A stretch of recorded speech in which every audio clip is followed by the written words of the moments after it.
जिस दिन उसने सवाल पूछना बंद कर दिया, उसी दिन किसी और ने उसकी जिंदगी के फैसले लेने शुरू कर दिए। उसे पता भी नहीं चला कि वो कब अपनी जिंदगी का मेन कैरेक्टर से साइड कैरेक्टर बन गया। अगर तुम सोचते हो कि सवाल पूछना बगावत है, तो ये कहानी तुम्हारे लिए अनकंफर्टेबल होने वाली है। वो कोई खास इंसान नहीं था, ना बहुत अमीर ना बहुत पावरफुल। बस एक फर्क था, वो सवाल पूछता था। स्कूल में पूछा करता था, ये ऐसे ही क्यों पढ़ना है। घर में पूछता था, ऐसा ही क्यों करना है। लोग कहते थे, ज्यादा दिमाग मत चला। धीरे धीरे उसने महसूस किया, सवाल पूछने वाले लोग ज्यादा पसंद नहीं किए जाते। हर बार जब वो सवाल पूछता, उसे कोई ना कोई जवाब मिलता। बड़े लोग जानते हैं, तुम अभी बच्चे हो, सिस्टम ऐसे ही चलता है। एक दिन उसने सवाल पूछना बंद कर दिया, क्योंकि हर सवाल के साथ उसे ये फील कराया गया कि वो गलत है। यहीं से कंडीशनिंग शुरू होती है।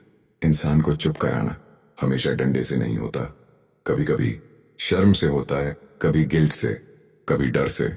सिस्टम को ओबीडियंट लोग चाहिए, अवेयर लोग नहीं, जो सवाल नहीं पूछते, जो बस फॉलो करते हैं। जो जो चल रहा है उसी में चलते हैं। ऐसे लोग सेफ होते हैं, प्रिडिक्टेबल होते हैं, और सबसे बड़ी बात, कंट्रोल में होते हैं। जब इंसान सवाल पूछना छोड़ देता है, तो उसका दिमाग धीरे धीरे एक्सटर्नल कंट्रोल एक्सेप्ट कर लेता है। जिस दिन तुमने सवाल पूछना छोड़ा, उस दिन तुमने सोचना भी कम कर दिया।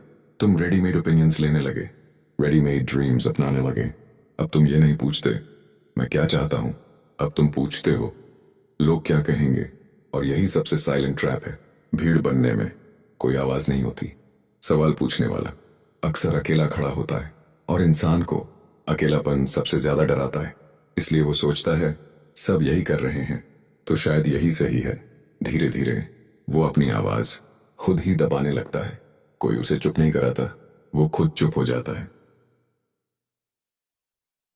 एक दिन उसने पीछे मुड़कर देखा, जिंदगी बीत चुकी थी। वो वही कर रहा था जो कभी नहीं करना चाहता था। उस दिन उसे समझ आया, उसकी हार उस दिन शुरू हुई थी, जिस दिन उसने सवाल पूछना बंद किया था। सवाल पूछना अहंकार नहीं है, सवाल पूछना आजादी की शुरुआत है। और याद रखना, जिस दिन तुम सवाल पूछते हो, उसी दिन तुम कंट्रोल से बाहर निकलते हो। अगर ये कहानी तुम्हें थोड़ी भी अनकंफर्टेबल लगी है, तो समझ लो, तुम अभी भी जाग सकते हो।